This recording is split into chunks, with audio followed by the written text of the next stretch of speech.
फैल जाता है और फिर वापस आते वक्त पहले लोक पुराण में से फिर प्रतर में आता है, प्रतर में से कपाट में आता है, कपाट में से फिर दंड में आकर केवलियों के अंदर जाता है।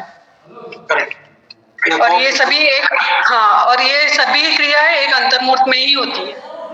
वो कौन से 3 कर्म होते हैं जिसको आयु कर्म के हिसाब से एक साथ करना होता है? कौन से नाम बताइए?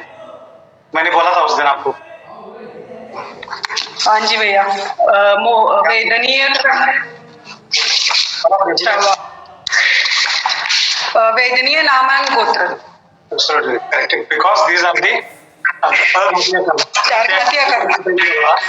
हरियंत जो होते हैं वो घातिया कर्म नाश के घातिया कर्म घातिया भी करना पड़ता है। तो इसलिए आयु कर्म के हिसाब से अगर उनको ये करने का है, सबकी स्थिति होती है ना, वो उतनी अगर करने के कर्म की स्थिति, तो इसलिए वो समुद्घात करना उनको जरूरी होता है। ये कंपल्सरी सबको एप्लीकेबल है। जो मोक्ष जाने से पहले समुद्घात करना जरूरी होता है आयु कर्म के हिसाब से। कषाय और एक मिनट, जस्ट मिनिट। तो संमतीत आहे तुम्ही आहात काय? संमतीत आहे वंदना भैयाजी। नाही, मला जय जिनेंद्र म्हणा। आय एम नॉट द वंदना गाय। जय जिनेंद्र नाही, मला काय माहिती नाही। कोणतरी एक म्हणजे ते आरोगिरीचे आहेत ना, ते म्हणजे प्रतिमाधारी एक, मला वाटलं तुम्हीच आहेत। जय जिनेंद्र। केवलीचे प्रकार तुम्ही सांगा, संमतीत आहे। केवलीचे प्रकार काय लक्षात ये नाही। Which are the केवलीज? शीतल दीदी आप बताइए नाम। तीर्थंकर केवली, उपसर्ग केवली, मुख्य केवली, तीर्थंकर केवली, सामान्य केवली, उपसर्ग केवली, मुख्य केवली, अनुव्रत केवली, अनुबद्ध केवली, अंतःकृत केवली और समुद्रघात केवली। समुद्रघात केवली के बारे में जो भैया जी ने बताया था ना, शरीर को न छोड़े हुए आत्मा के प्रदोषों का शरीर से बाहर जो होता है ना समुद्रघात, उसको ये बोलते हैं कि समुद्रघात में समुद्रघात की डेफिनेशन की डेफिनेशन उन्हें बताया था। मैं शरीर से बाहर निकल के जो जाता है ना आत्म प्रदेश, शरीर को न छोड़ते अपने आत्म प्रदेश को शरीर के बाहर फैलाना समुद्रघात कहलाता है। इसमें तीर्थंकर केवली जो होते हैं, आपको तो आबा दीदी मालूम नहीं रहेगा, जस्ट मिनट, बिकॉज आपने लेट ज्वाइन किया था। मीनाक्षी दीदी आप बताइए, तीर्थंकर केवली जो होते हैं ना, हाँ, किसको बोलते हैं तीर्थंकर केवली? जिनके 5 कल्याणक होते हैं, 3 तीर्थंकर कहते हैं, तीर्थंकर केवली कहते हैं।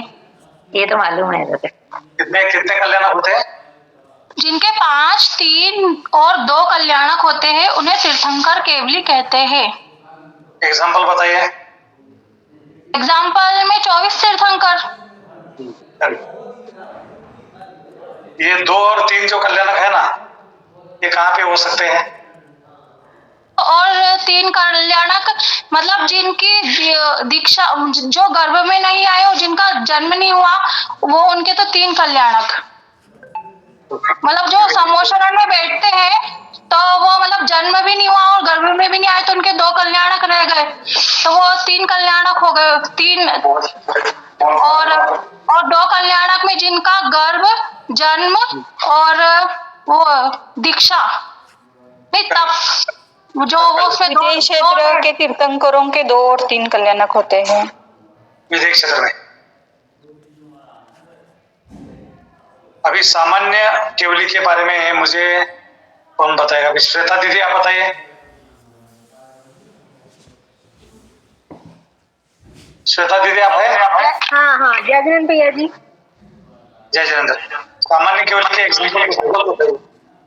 सामान्य केवली जिनके कल्याणक नहीं होते हैं उनको सामान्य, जैसे हम लोग वगैरह, उनके सामान्य केवली कहते हैं। नाम बताइए। नाम तो नहीं पता भैया जी, शायद भरत था। हाँ करेक्ट।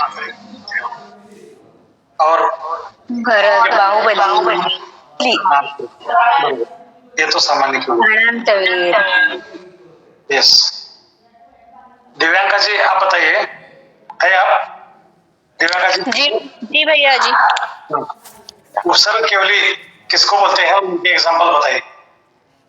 जिनको उपसर्ग के माध्यम से केवल ज्ञान प्राप्त होता है, जैसे पार्श्वनाथ भगवान, सुपार्श्वनाथ भगवान, महावीर भगवान। देशभूषण महाराज। देशभूषण महाराज, कुलभूषण महाराज। बराबर, ये उनको उपसर्ग हुआ था। तो अंतकृत में एग्जाम्पल उन्होंने किसका बताया था दिव्यांका जी, अंतकृत केवली में? अंतकृत में भरत चक्रवर्ती। रीजन क्या है उसका? उनको एक अंतर मुहूर्त में केवल ज्ञान प्राप्त हो गया था। बराबर, ये जो डेफिनेशन है ना, उनके नाम में भी कभी कभी आता है, जैसे कि अपन बोलते हैं ना, सामान्य नाम में ही सामान्य है। तीर्थंकर को तो अपन को मालूम होता है, उपसर्ग में उपसर्ग आ सकता है, ऐसा अंतकृत में भी इसका अंतर्मुहूर्त का समावेश होता है। इसलिए तो बाद में आता है मुख केवली जो होता है ना, मुख केवली के बारे में पल्लवी दीदी आप बताइए, किनको बोलते हैं मुख केवली? जिनको केवल ज्ञान होने के बाद वो मूक रहते हैं और उनकी दिव्य ध्वनि नहीं खिलती, बोल नहीं पाते, बराबर है ना? हाँ हाँ। अभी विद्या दीदी। ವಂದನ ರೀ, ಜೈ ಜಿನೇಂದ್ರ. हाँ जय जनेन्द्र, कषाय वेदना ಬಗ್ಗೆ ನೀವು ಹೇಳ್ರಿ. ಏನಂತ್ರಿ? कषाय वेदना समुद्घात. ವೇದನಾ ಸಮುದ್ರಾತ. ಹಾ ಆ ಕಷಾಯ ಅಂದ್ರ ಶರೀರದೊಳಗ ರೋಗ ಉತ್ಪತ್ತಿ ಆಗಿರ್ತೈತಿ. ಅದ ಸಮುದ್ಘಾತ, ವೇದನಾ ಸಮುದ್ಘಾತ ಅಂತಾರ ಅದಕ್ಕ. ಕಷಾಯ ಸಮುದ್ಘಾತ. ಕಷಾಯಗಳು ಯಾವ್ಯಾವ್ರಿ? ಆ ಕಷಾಯ ಅಂದ್ರೆ ಎರಡ್ರಿ. ಯಾವ? ಶುಭ ಅಶುಭ. ಮತ್ತ ಇಲ್ಲಿ ಟೋಟಲ್ ಕಷಾಯ ಎಷ್ಟಿರ್ತಾವ? ಕಷಾಯ 5 ಅದಾವ. ಅವು ಬರೀ ಇವ್ರಿಗೆ ಕೇವಲಿಗಳಿಗೆ ಕಷಾಯ 4 ಇರ್ತಾವ कषाय. बेसिक क्वेश्चन आहे विद्या दीदी, कौन से बोलते हैं कषाय को? कषाय 25. हा 25 कषाय. हाँ वो प्रभेद आता बेसिक कषायಗಳು ಕ್ರೋಧಮಾನ್ ಮಾಯಾಲೋಭ. ಹಾ 25 ಕಷಾಯ ಬರ್ತಾರ. ಅನಂತಾನುಬಂಧಿ, ಕ್ರೋಧ, ಮಾನ್, ಮಾಯ, ಲೋಭ. ಪೂರಾ ಹೇಳೇನ್ರ? करेक्ट. अनंतानुबंधी, प्रत्याख्यान ಪೂರಾ ಹೇಳೇನ್ರಿ? ಸಂಜೋಲನ ಇಲ್ಲ ನಾವು ಹೇಳೋದಿಲ್ಲ ಕರೆ. ಅನಂತಾನುಬಂಧಿಗೆ ಪ್ರತ್ಯಾಖ್ಯಾನ ಕಷಾಯ, ಸಂಜೀವಲನ ಅಕಷಾಯ. ಕಷಾಯ ಯಾವ ಬರ್ತಾವ್ರಿ? 9 ರೀ. ಹೇಳ. हास्य, रति, अरति, शोक, भय, जिगुप्सा, स्त्री वेद, पुरुष वेद, नपुंसक. मारणांतिक समुद्घात के बारे में मुझे 1 minute, I will ask to Jai ji, तुम्ही सांगताय का? हाँ भैया बताइए. मरण के अंत काल में अपने होने वाले गति को जानने की तीव्र इच्छा से आत्मा के प्रदेश होने वाले गति को स्पर्श करके वापस आते उस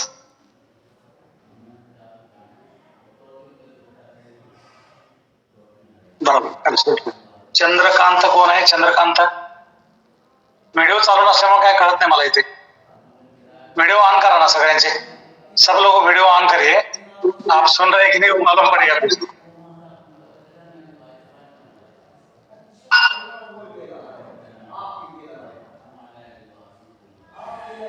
सुनीता ताई तुम्ही सांगा. तेजस समुद्घात.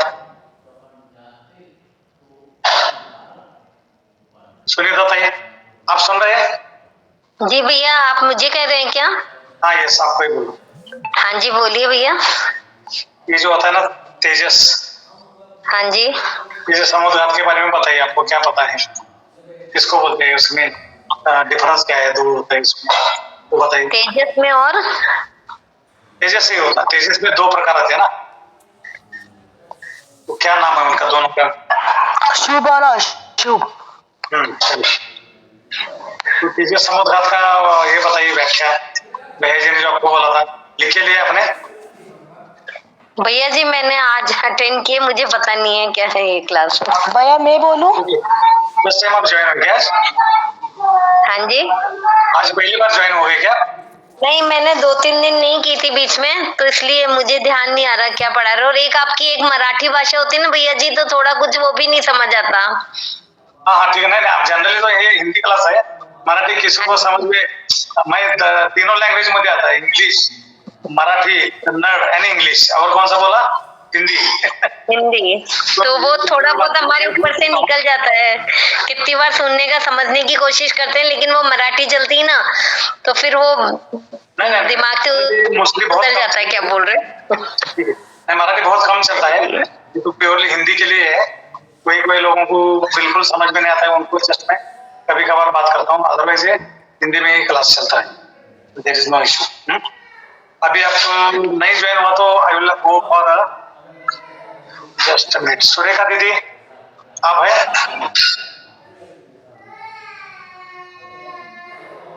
भैया मैं बताऊं, हाँ बताइए ना। तेजस मुद्गत में 2 प्रकार होते हैं। वो मुनियों को होता है तेजस मुद्गत, आणि शुभ और अशुभ हे 2 प्रकार है। आणि शुभ तेजस रिद्धिधारी मुनिराज को ही उत्पन्न होता है, पीड़ित लोगों को पीड़ा दूर करने के लिए शुभ होता है। और अशुभ मुनिराज को क्रोध आदि उत्पन्न होने पर अपने शत्रु को नष्ट करने के लिए होता है। अशुभ तेजस का और एक वैशिष्ट्य है, अशुभ तेजस का मनीष शुभ राइट हाथ कंधों से उनकी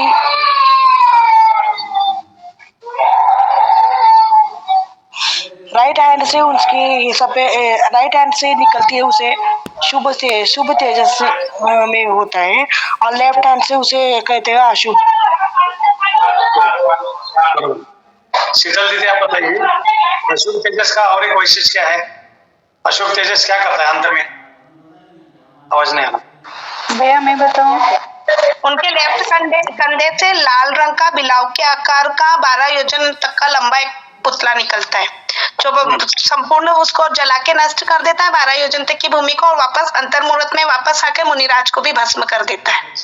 मीन्स वो खुद को भी भस्म होता है। उसका वैशिष्ट्य है कि क्या? ये दूसरों को भी हानि पहुंचता है। हाँ, और खुद उसको को भी भी होता है। और फिर आके मुनिराज को भी भस्म कर देता है। तो फिर बाद में वो नरक में ही जाते हैं। हाँ, बाद में नरक का ही बन हो जाता है, नरक से जाते हैं। अगर वो क्या बोलते हैं अशुभ जिसके भाव है मरते समय, तो उनको अच्छी गति मिलने की संभावना बहुत कम होती है, इसलिए डेफिनेटली नरक में जा सकते हैं।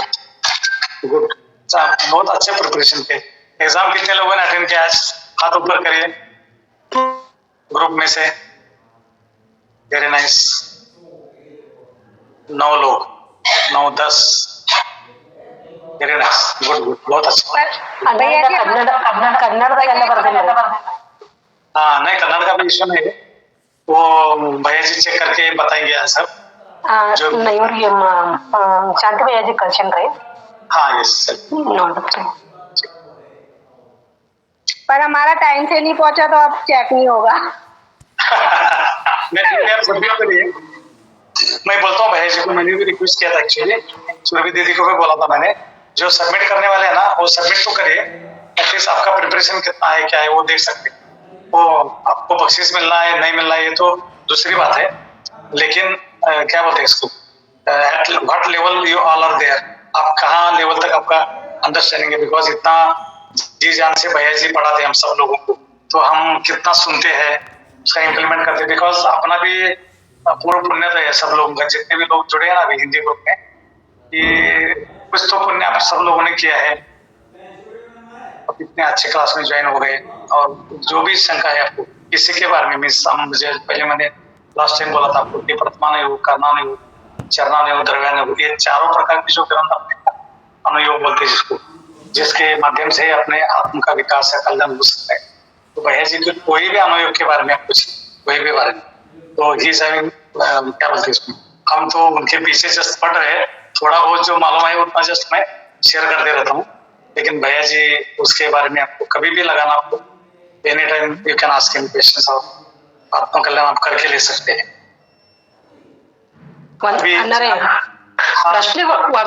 ಪ್ರಶ್ನೆಗಳು ಬಹಳ ಅದಾವ್ರಿ, ಇಷ್ಟು ಒಮ್ಮೆ ಬಹಳನು ಆಗ್ಬಾರ್ದು, एकदम पहिला ಸಲ ಆಗೈತ್ರಲ್ಲ एकदम ಆಮೇಲೆ ಡಿಸ್ಕಸ್ ಮಾಡೋಣ, ಈಗ ಲಗೇಜ್ ಬೇಡ।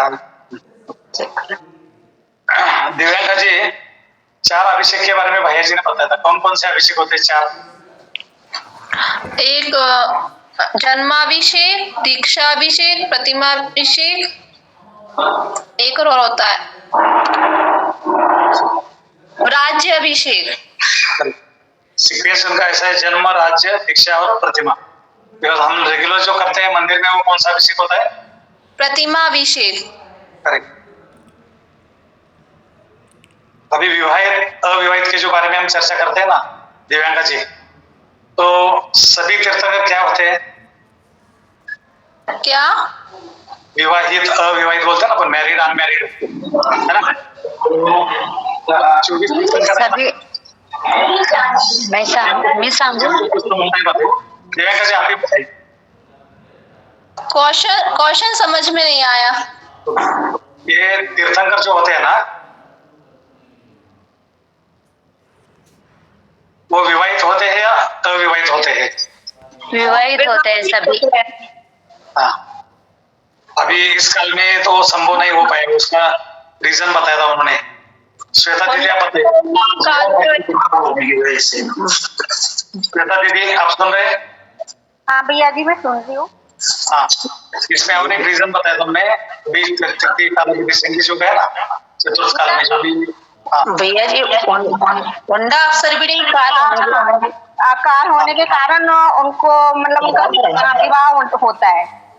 हाँ, तो उसको मुंडा और काल बोलते हैं, उसका दोष होता है।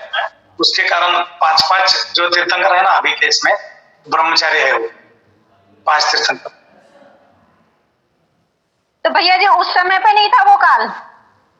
उस समय नहीं, वो एक्चुअली क्या पता है ना, उन्होंने रीजन ये बताया कि पुंडा और सर्पणी काल का एक वैशिष्ट ऐसा होता है कि उसमें काल दोष बोलते हैं ना, काल की दोष की वजह से विपरीत घटनाएं जो घटती है, तो वो विपरीत घटना में एक विपरीत तो बोल नहीं सकते इसको, लेकिन these are the some rule को वही बोलते हैं ना अपन, नियम को अपन जब छेद करते हैं उसको क्या बोलते हैं हिंदी में, आप लोग क्या बोलते हैं? नियम जो पालता नहीं, नियम को डाइवर्ट करता है, क्या बोलते हैं आबा दीदी? विच्छेद। हाँ, विच्छेद, करेक्ट। तो विच्छेद बोलते हैं इसको।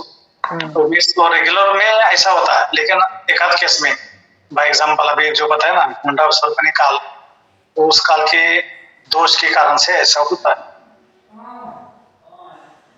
और एक असंख्यात उत्सर्पिणी और अवसर्पिणी निकलने पर होंडा उत्सर्पिणी काल आता है। हाँ, नहीं, वो काल के जो चक्कर बताएंगे ना, इस जो सुषमा पहले रहता है, बाद में वो सुषमा नहीं, वो तो है ही सही। हुंडा सर्पिणी काल का बता रही हूँ कब आता है, तो असंख्यात अवसर्पिणी और उत्सर्पिणी निकलने के बाद वो आता है हुंडा, जो अभी चल रहा है। बराबर, करेक्ट। ये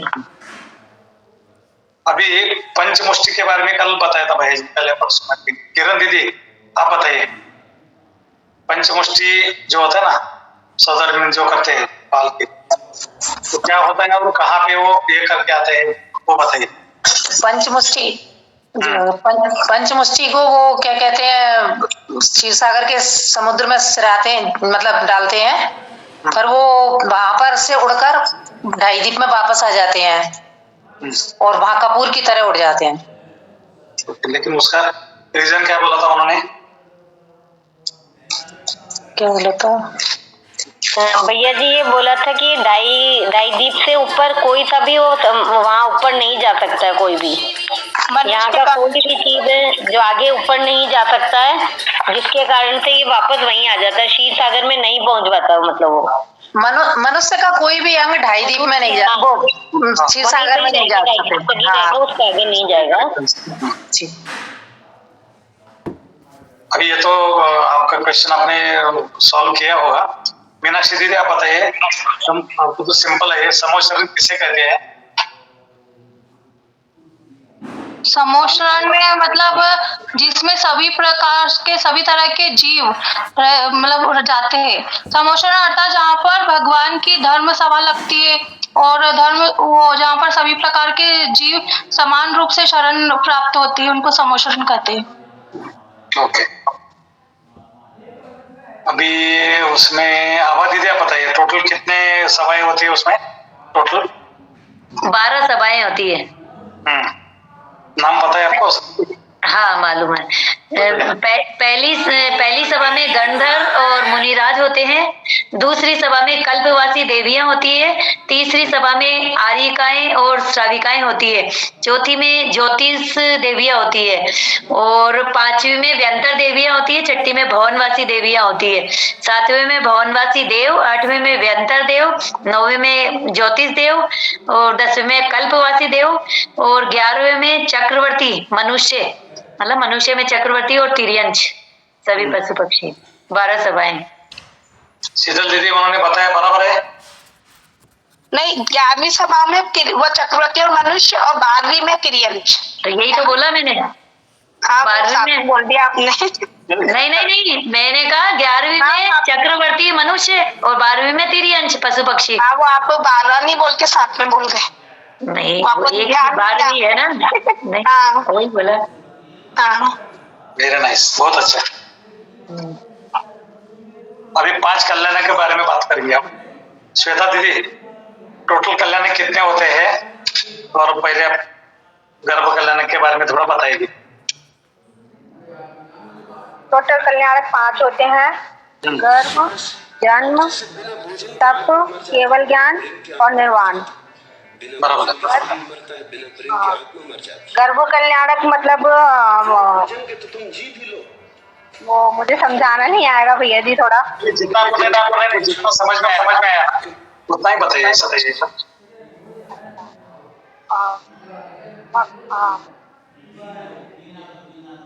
श्वेता दीदी, आपका आवाज भैया आवाज तो खुली हुई है, लेकिन मैंने ईयरफोन लगा रखे हैं।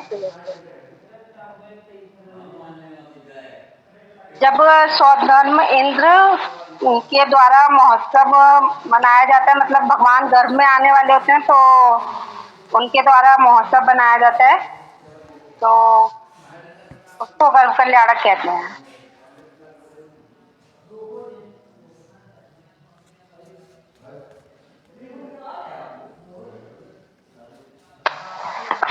शीतल दीदी आप बताइए। भगवान के गर्भ में आने के 6 महीने पहले से उनकी वो मंदार माला नहीं मुरझाती है और वो जो सोधर्म इंद्र रहता है उनका आसन कंपायमान होता है, तो उनको पता चल जाता है कि भगवान गर्भ में आने वाले हैं, तो वो कुबेर को आज्ञा देते हैं, तो रत्नों की वृष्टि होने लग जाती है। दिन में 4 बार 2.5 घंटे के लिए 3.5 करोड़ एक बार में रत्नों की वृष्टि होती है। और वो अयोध्या नगरी की वो रचना करते हैं माता के, और जब तीर्थंकर गर्भ में आ जाते हैं तब उनकी वो सेवा के लिए अष्टकुमारियां 56 कुमारियों को भेजते हैं। और जब तक 15 महीने तक होती है, 6 महीने पहले और 9 महीने 15 महीने तक रत्नों की वृष्टि लगातार होती है। माता को कितने सपने आते हैं शीतल दीदी? 16 सपने आते हैं, पर ये 9 महीने पहले ही आ जाते हैं। गर्भ में आने के 9 महीने पहले 16 सपने आते हैं। श्वेतांबर लोग कितने सपने बोलते हैं? उनका नहीं पता। 14 होते हैं ना, 14 सपने। वो गलत धारणा है उनकी। ये 16 सपने जो है ना, ये बराबर होते हैं।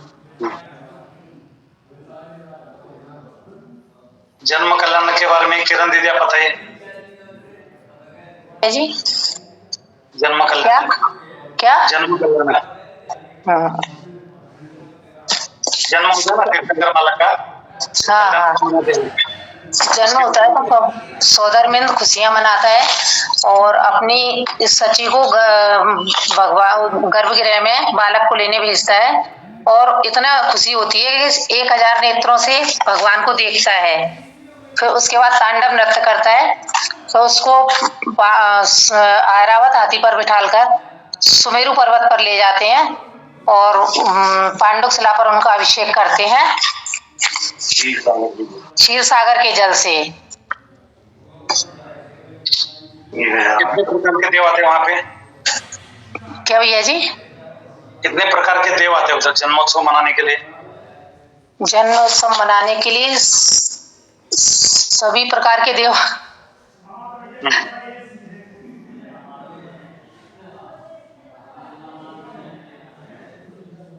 चतुर निकाय के देव, सही शब्द तो ये है, चतुर निकाय के देव आते हैं।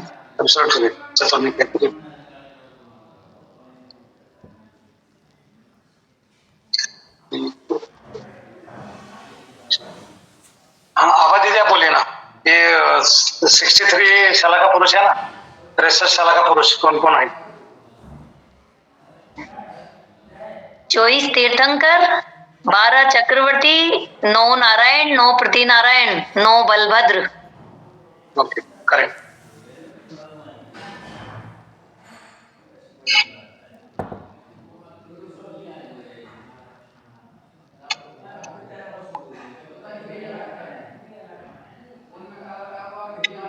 ये जिनालय होते हैं दो प्रकार के होते हैं बराबर, कृत्रिम है ना अकृत्रिम। तो जो कृत्रिम होते हैं ना, कृत्रिम जिनालय किसको बोलते हैं? मीनाक्षी जी आप बोलिए।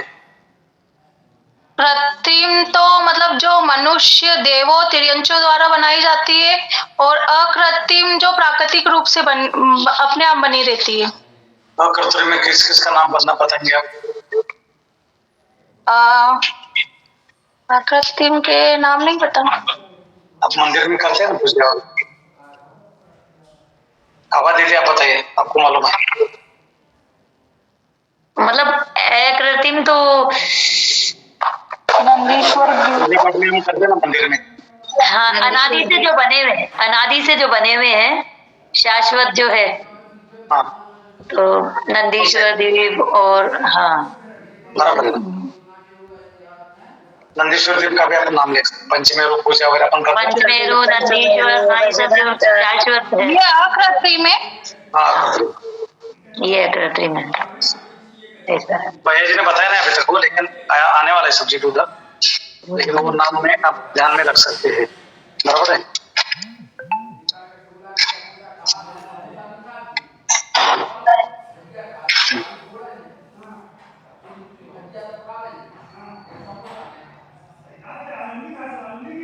अभी जनरल सब्जेक्ट में 10 मिनट बात करेंगे अपन, भैया जी अगर अवेलेबल है तो आएंगे। सामाजिक के भैया बारे जी में एक क्वेश्चन था, भैया जी एक कॉमन क्वेश्चन था, ये पूछना था कि 5 परमेश्वरों में मतलब थोड़ा एक्सप्लेन कर दो कि 5 परमेश्वरों में अरिहंतों को ही पहले क्यों नमस्कार किया जाता है? हाँ ये बेसिक क्वेश्चन है ना, सब जगह। हाँ बोले पता है ना कि उनका डेफिनेशन जो आपने बोला है ना, सर्वज्ञ, हितोपदेशी, और क्या है डेफिनेशन में? वीतरागी। वीतरागी, सर्वज्ञ, हितोपदेशी। तो अपने भगवान की डेफिनेशन ये पक्का ध्यान में रखने का, कभी भी भगवान बोले में ये स्वरूप में जो भी दिखेगा उसको ही मैं नमस्कार करूंगा, मेरा माथा जो है ना वहां पे झुकाऊंगा। बाकी सब जो बोलते हैं ना अपन, जो व्यवहार में हम देखते हैं ना, वो खुद परेशान है, वो बाद में उनको दोबारा जन्म लेने का है, तभी उनका कल्याण हो जाएगा। जो भी जितने भी अपन बाहर के देव देखते हैं ना, वो कभी भी जो वस्त्रधारी बोलते हैं ना, उनको भी पॉसिबल नहीं। तो अरिहंत और सिद्ध में डिफरेंस क्या पता है ना? अरिहंत इज जो 4 घातिया कर्म का विनाश जो करते हैं उनको अरिहंत बोलते हैं, और सिद्ध 4 घातिया प्लस 4 अघातिया कर्म, ऐसा ऑटो कर्म जब उनका विनाश होता है तभी वो सिद्ध बनते हैं। उनको कुछ लेना देना नहीं संसार से, लेकिन ये अरिहंत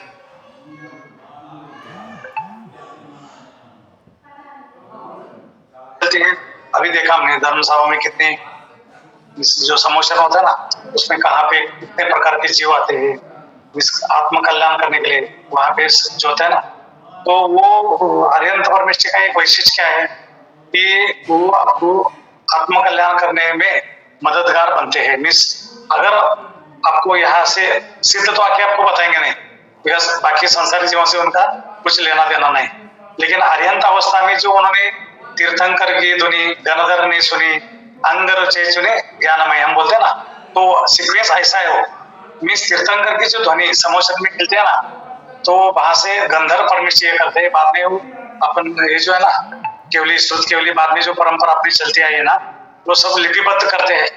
और वो लिपिबद्ध करने वाला जो है ना, अभी हम आगम जिनवानी बोलते हैं ना, उसकी वजह से हम अभी तरे हैं।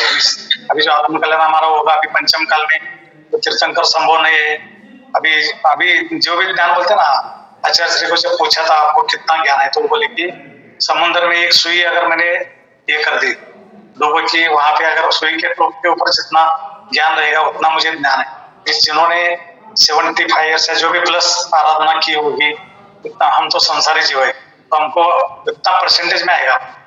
मीन्स अगर कैलिब्रेशन किया हमने उनके साथ, हमारा 100 मार्क उनको देंगे तो अपने को कितना मार्क मिलेगा सोच सकते हैं। तो इसलिए तीर्थंकर मीन्स वो कमिंग टू द पॉइंट, अरिहंत जो होते हैं ना उनको श्रेष्ठ क्यों माना है पहले, मीन्स श्रेष्ठ इन द सेंस सीक्वेंस में पहले उनको लिया है कि सिद्ध श्रेष्ठ है, ये सबसे टॉप में है।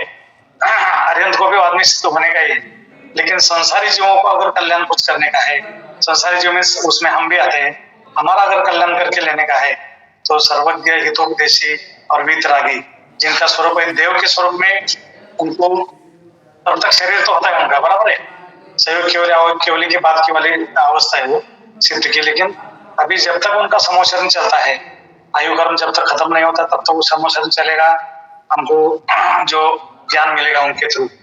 तो इसके लिए हम उनको पहले नमस्कार करते हैं अरिहंत को। ये सब चीजें उनके पास है। देव की जो व्याख्या ना, देव का डेफिनेशन हम जो बोलते हैं खरे देव में सच्चे देव, सच्चे गुरु और सच्चे शास्त्र, तो उसकी जो व्याख्या दी है शास्त्रों में या आगम में, वो व्याख्या के हिसाब से अरिहंत पूरे बैठते हैं, वो भी एक रीजन बोल सकते हैं। और सिद्ध जो है वो कुछ बताते नहीं, बोलते नहीं, उनका कुछ संसार से लेना देना नहीं, तो अरिहंत को हम पहले नमस्कार करते हैं।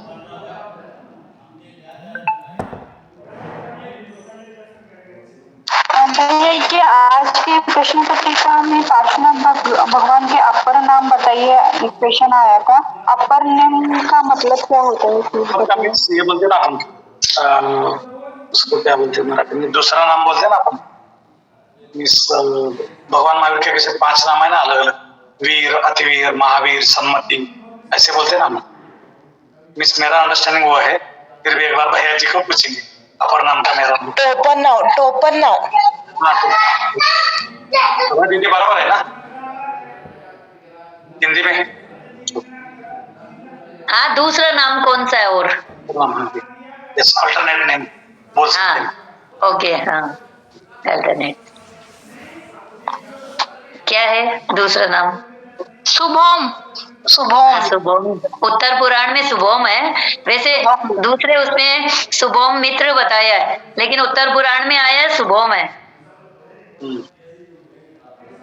अब देखो क्या होता है।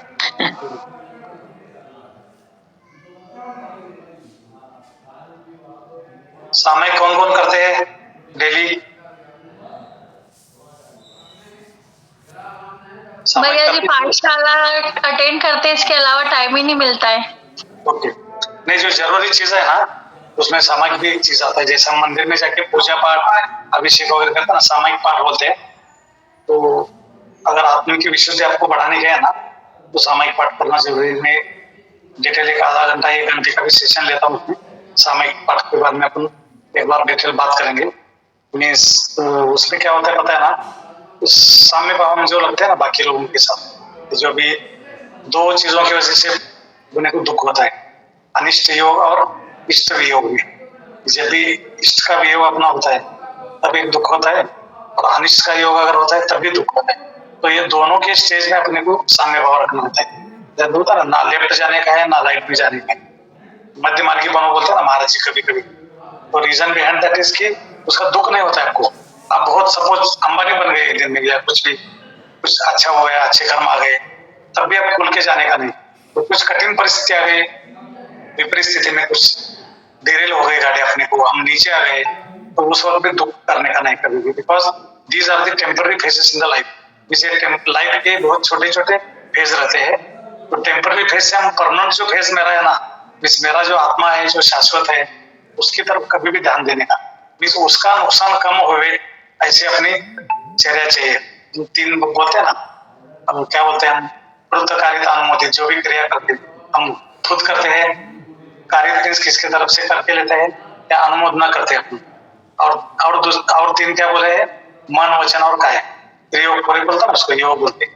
तो ये जो क्रिया साथ में दिन भर चलती है। द मोमेंट यू वेकअप, सुबह जब आप उठते हैं ना तब से उठ के शाम तक सोने तक, ये जो 3+3 है ना, ये अपने पीछे हमेशा पड़े रहते। तो इनको जितना आप ये रखेंगे ना, बैलेंस बोलते हैं ना, बैलेंस रखने का, कभी भी विपरीत स्थिति में कभी भी मन का जो है ना ठहराव बोले वो बिल्कुल ढलने देने का नहीं। हर एक अभी आज अगर हम देखें ना, इस संसार में किसी को भी पूछे, कुछ ना कुछ समस्या उसको है। मिस आइदर इतने भी हेल्थ का इशू रहेगा, बच्चे पढ़ते नहीं होंगे, फाइनेंशियल इश्यूज होगा, मियाँ बीवी का इशू माइनर कुछ होगा, सासू माँ, ये जो भी है। तो ये जो भी हम बोलते हैं ना संस्कार जो चीजें है ना, ये टेम्पररी रहते हैं, इसके साथ कभी बह के जाने का नहीं। ये इसका क्या बोलते हैं, लॉन्ग टर्म में अपने को इफेक्ट नहीं होना चाहिए, ऐसा हमारा ये चाहिए, क्या बोलते हैं इसको, आचरण हम बोलते हैं ना। शांति सागर महाराज जी का मंदिर में हमारे इधर दक्षिण का तो एक स्टाइल है, इस बोलते हैं कि अंतिम उपदेश जो है ना उनका उपदेश आचार्य शांति सागर महाराज जी का, तो वो हर एक मंदिर में लगाया है, इस बड़ा करके फ्लेक्स बोर्ड वगैरह होता है ना, वो करके। मैं चाहे तो एक बार ग्रुप में भी शेयर करता हूँ। आप उतना पढ़ा दिया ना, समझ के पढ़ लिया ना, तभी आपके चारों के चारों में उसमें तत्मानुयोग आता है, कर्णानुयोग आता है, चरणानुयोग आता है, द्रव्यानुयोग आता है। इस शॉर्ट में उन्होंने बताया उसमें, इस उनका अंतिम उपदेश है वो, इस मुझे करना क्या है। हम बोलते हैं ना अपन सत्य बोलिए, अहिंसा का पालन करिए, तो उसका रीजन भी उन्होंने बताया। मीन्स अभी उनका कहना है कि पंचम काल में उतना ज्ञान देने के लिए वो केवली, श्रुत केवली या तीर्थंकर को तो छोड़ ही दीजिए, तो कोई अपने को अवेलेबल नहीं है। फिर भी हमने इस शास्त्र का आधार लेके हम इसमें वो पद पर हम चल रहे हैं। सम्यक दर्शन, ज्ञान, चरित्र आणि मोक्ष मार्ग हम जो बोलते हैं ना, ये तीनों जब साथ में आएंगे तब ये मोक्ष का मार्ग होगा। भगवान महावीर को बोलते हैं ना, मैं आपको पकड़ के कभी मोक्ष मार्ग लेके नहीं जाऊंगा, लेकिन मैं आपको मार्ग बताऊंगा। मिस ये आप चलना आपको ये है, सपोज कोई तीर्थ क्षेत्र का हम दर्शन वगैरह कर खुद चल के गए तो मेरा दर्शन हो जाएगा, तो किसी के माध्यम से वगैरह संभव नहीं। कोई भी चीज है ना तो उसको खुद को ही करना पड़ता है। कुछ चीजें हम करवा के ले सकते घर की छोटी मोटी काम होगी, लेकिन आत्म कल्याण दूसरा कोई करे ये तो संभव नहीं। 3 काल में आत्म कल्याण मुझे खुद को ही करना है, तो उसके लिए अपना जो भी भाव रहेगा, ये स्वाध्याय वगैरह आप लोग करते हैं, बहुत अच्छी बात है।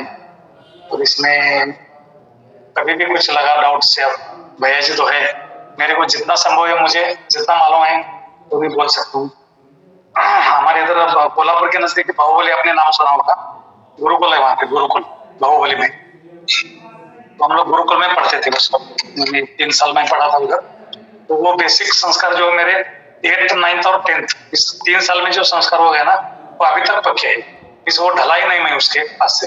अलग अलग बाद में 12th हो गया, इंजीनियरिंग मेरा हो गया, मिस थोड़ा क्या बोलते हैं इसमें स्वाध्याय से वगैरह हम बगल हो गए थे, लेकिन बाद में अभी समय मिला तो हम करने का। मिस हर एक को ऐसा होता है, संसार, करियर, बच्चे, देन बाद में प्रोफेशन जो भी रहता ना, उसके बाद में कभी कभी लगता है कि ये बुढ़ापे में करने की चीज है। हम बोलते हैं ना, अध्यात्म जो है बुढ़ापे में करने की चीज बिल्कुल नहीं। जब भी बच्चे छोटे रहेंगे ना, ये स्वाध्याय मालिका जो भैया जी का चालू करने का उद्देश्य यही है कि छोटे छोटे बच्चे अगर अभी मार्ग पे लग जाएंगे ना, तो उनका बहुत कल्याण हो जाएगा।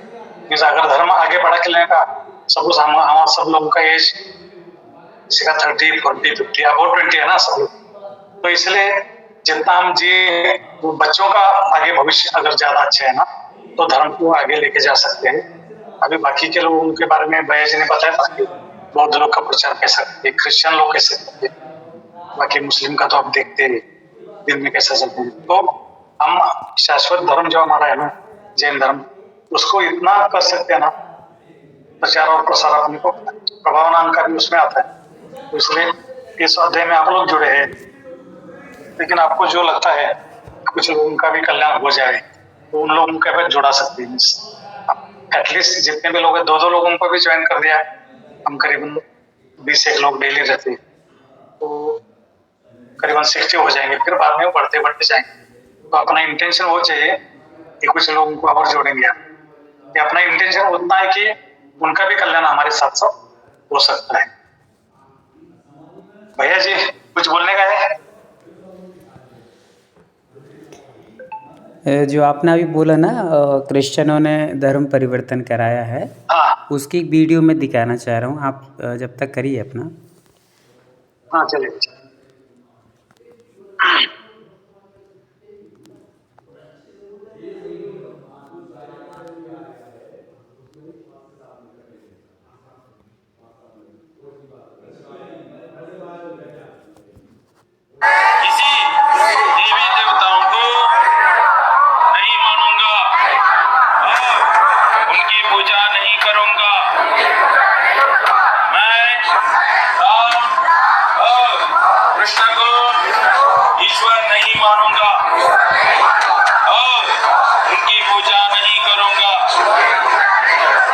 तो यहाँ पर 22 प्रतिज्ञाओं के साथ में बौद्ध धर्म की दिशा दी गई है और भंती जी जो है वो एक फॉर्म प्रोवाइड कर रहे हैं। इस फॉर्म को फिल करके जो है वो बाजू में जो एक शिविर लगा हुआ है वहाँ पर देना है और वहाँ से एक सर्टिफिकेट मिलेगी जिसमें बुद्धिस्ट लिखा होगा और ये वहाँ से अपनी सर्टिफिकेट प्राप्त करेंगे। उसके बाद में तहसील ऑफिस में सेतु में उसको जमा करके जो है वो अपनी जो कास्ट है वहाँ से रजिस्टर कर पाएंगे दोस्तों।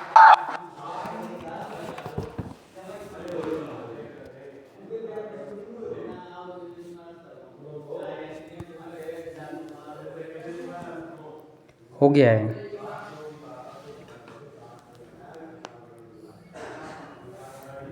सभी को जय जिनेंद्र। वंदना भैया जी। वंदना भैया जी। तो आप लोगों ने देखा अभी के 5500 परिवारों को कैसे क्रिश्चियन बना दिया गया है, बौद्ध बना दिया गया है। हिंदू धर्म आदि को छुड़वा करके किस माध्यम से कुछ धनराशि दे करके, कुछ और भी प्रलोभन दे करके, इस प्रकार से बौद्ध हैं, क्रिश्चियन हैं, ये सभी लोग बहुत धर्म के प्रति एक्टिव हैं। मुस्लिम हैं, सुबह से शाम तक मात्र उनका लक्ष्य यही रहता है कि हमें धर्म को कैसे बढ़ाना है। आपने मुस्लिमों को देखा होगा कि यदि मैंने एक जगह देखा था, सिलवानी नाम आप लोगों ने सुना होगा, सिलवानी का नाम भोपाल के पास में है। वहाँ पर हम लोग थे एक बार, तो एक माँ अपने छोटे से बच्चे को लेकर के आई कपड़े की दुकान पर, और जब वो लेकर के आई थी तो कपड़ा ख़रीद रही थी। छोटा सा बच्चा यहाँ वहाँ खेल रहा था, तो छोटा सा वो चीटे का आकार वाला होता ना, काला काला चीटा, तो वो चीटा उस दुकान में आया और बच्चे के पास आ रहा होगा, तो बच्चा डर कर के अपनी माँ से डर कर के मतलब चिपक गया, उसको गोद में आ गया। तो जैसे ही माँ ने देखा कि बच्चा चीटे से डरा है, तो उस बच्चे को पहले तो खींच कर के मार दिया और कहा कि इससे डरते हो तुम, और अपनी सैंडल निकाली पैर की और अब उसके हाथ में पकड़ाई और हाथ में पकड़ा कर के उस चीटे को पूरा मरवा दिया, मतलब उसने खुद जानबूझ करके, और कहा कि मम्मी मम्मी नहीं, अल्लाह अल्लाह बोलना चाहिए। तो मतलब वो लोग कभी भी, उनके बच्चों को कुछ हो जाता है, किसी को प्रॉब्लम होता है, तो वो मम्मी पापा चाचा चाची नहीं चिल्लाते हैं, वो अल्लाह का नाम लेते हैं और वो अपने धर्म के लिए लड़ने मरने के लिए तत्पर रहते हैं। कुछ भी हो जाए, कैसा भी स्थिति बने, धर्म के लिए हमेशा तत्पर रहते हैं। उनको उनकी सिद्धांत है कि भोजन मिले ना मिले, जैसे उनका सिद्धांत ये बताया जाता है कि वो 4-4, 5-5, 6-6 बच्चे पैदा करते हैं, तो वो कहते हैं कि भले ही भोजन मिले ना मिले, हम कैसे भी कर लेंगे, पाल लेंगे, हम लोग सड़कों पे काम करके कर लेंगे, या जूते चप्पल सुधार लेंगे, गाड़ी सुधार लेंगे। आज आप लोग देखेंगे हर एक क्षेत्र में मुस्लिम मिलेगा आपको। जैसे मान लीजिए आपको यदि कोई बेदी वादी बनवाना है, मंदिर बनवाना है, तो मुस्लिम आएगा। आपको लाइट फिटिंग करवाना है, मुस्लिम आएगा। आपको और भी काम करवाना है, तो सर्वाधिक जो छोटे छोटे काम करके वो अपने जीवन को चलाते हैं, पर उनका सिद्धांत है कि धर्म को बढ़ाना है, धर्म के लोगों को आगे जागृत करना है, तो उसके लिए तत्पर लगे रहती हैं।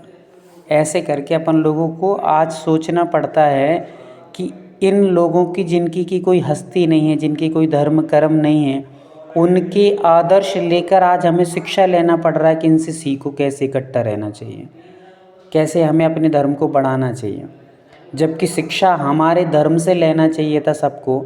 अपना इतना पावरफुल, इतना अच्छा धर्म है, उससे दुनिया शिक्षा लेती, पर आज हम लोग इतने निम्न स्तर पर चले जा रहे हैं। अपना खाना पीना देख लीजिए, अपना उठना बैठना देख लीजिए, अपने बच्चों के हालचाल देख लीजिए, या अपनी थिंकिंग देख लीजिए कि हम लोग धर्म के प्रति कितने जागृत हैं। कोई साधु संत कुछ समझाता भी है तो अपन लोग ऊपर ऊपर हवा में उड़ा देते हैं, अरे भैया एंजॉय, जीवन जियो, आनंद से जियो, ये खाओ वो खाओ। ये सब छोड़ने ओढ़ने में क्या रखा हुआ है, पढ़ने अढ़ने में क्या रखा हुआ है? वही स्वाध्याय, वही आत्मा, वही आत्मा, आत्मा आत्मा। क्या आत्मा होती है? अच्छे से खाओ पियो, रहो, बढ़िया कपड़े पहनो, घूमो, एंजॉय करो। तो हम उस धर्म की और धर्मात्मा जीवों की भी कोई कीमत नहीं समझते। तो इन लोगों से शिक्षा लेना चाहिए कि हम लोग कैसे जोड़ना है, जुड़ने का प्रयास करना चाहिए, और अधिक से अधिक लोगों को आप लोग और भी जोड़ने का प्रयास करो। ये इस वीडियो आवाज़ कट हो रही है। हाँ, मतलब कहने का तात्पर्य यही है कि हम लोग भी इस प्रकार से थोड़ा सा अपने धर्म को आगे बढ़ाने के लिए जागृत रहें हमेशा हमेशा के लिए, और कुछ ना कुछ करते रहें, कुछ एक्टिविटीज़ करते रहें, जिससे मंदिरों में हैं या अपने प्रोग्राम होते हैं उसमें भी कुछ ऐसे एक्टिविटीज़ लाएं। आजकल अपन लोग यदि मंदिर में भी प्रोग्राम होते हैं ना, तो उस प्रोग्राम में भी क्या कराते हैं, डांस कराते हैं। आप बताइए कि डांस कौन सी सभ्यता है, जानते हैं आप लोग? डांस करना कौन सी सभ्यता है?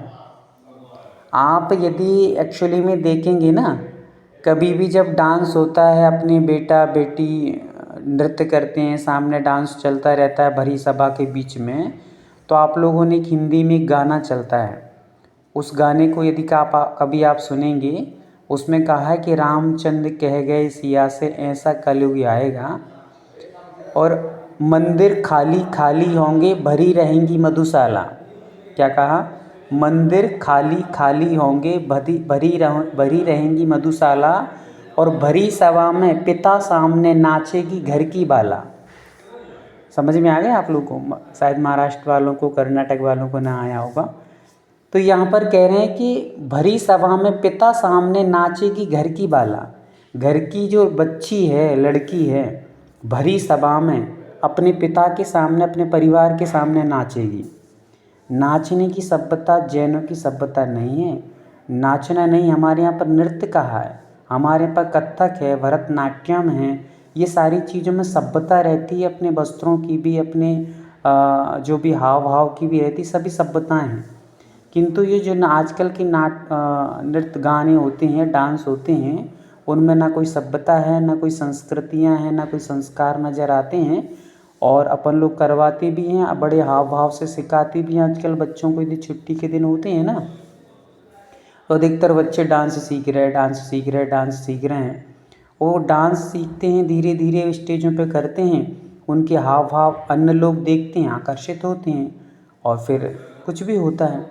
आप यदि एक्चुअली में देखेंगे ना, 50 साल का, 60 साल का, 80 साल का भी कोई वृद्ध हो, यदि कोई सामने किसी स्त्री को या किसी लड़की को नृत्य करते देखेगा, तो आप बताइए, हम लोग पर्युषण पर्व में नृत्य कराते हैं, भक्ति नाटिका वो करवाते हैं, क्या बोलते हैं उसको, आरती करवाते हैं ना, एक स्टेज पे आरती प्रतियोगिता करके। तो उसमें भगवान तो सामने रहते ही नहीं, सभी पब्लिक ही रहती है, और वो जो भी बच्चियाँ डांस करते हैं, तो आप बताइए कि किसके भाव वीतराग में होते हैं या अच्छे होते हैं? जिन लड़कियों को देखकर या लड़कों को देखकर के भाव बनाते हैं सब, तो क्या अच्छे भाव होते हैं? अपन पर्युषण जैसे महापर्वों पे, इतना पवित्र पर्व रहता है, उसे अच्छे कार्य कराना चाहिए, और उस समय कौन की वीतराग भाव हो जाते? किसी की भी नहीं होते। तो ये सभ्यता हमारे धर्म की नहीं है, ये भी थोड़ा सा सोचना चाहिए। डांस, डिस्को, डिनर, ये हमारी सभ्यताएं नहीं है, ये सब बाहर की विदेशी सभ्यताएं हैं। इन सारी चीज़ों को शिक्षा लेकर के थोड़ा सा अपन को आगे बढ़ें और बढ़ाएं। भैया ने जो आज की क्लास ली है, क्या क्या लिया है मैंने ज़्यादा तो नहीं सुना, फिर भी अच्छा चला है और बहुत अच्छा चल रहा है। ऐसी प्रकार से आप लोग पढ़ते रहें और रुचिपूर्वक पढ़ें। अभी सभी लोग अच्छे से उत्तर दे रहे थे जो भी पूछा गया है ना। और सुभाष भी कुछ और आप बताना चाह रहे थे, कुछ सामयिक चल रही थी आपकी? समय हो गए। जनरली हम थोड़ा ये करेंगे टाइमिंग के बारे में भी, जब लोग 8:50 को क्वेश्चंस वगैरह लेंगे, 8:50 9 बजे तक वगैरह खत्म हो जाते हैं। 8 to 9 बाकी लोगों का भी नेक्स्ट भी शेड्यूल कुछ है, तो भी 9:05 तक अपन कंप्लीट करें। जिन्होंने बोलेंगे मीनाक्षी दीदी आप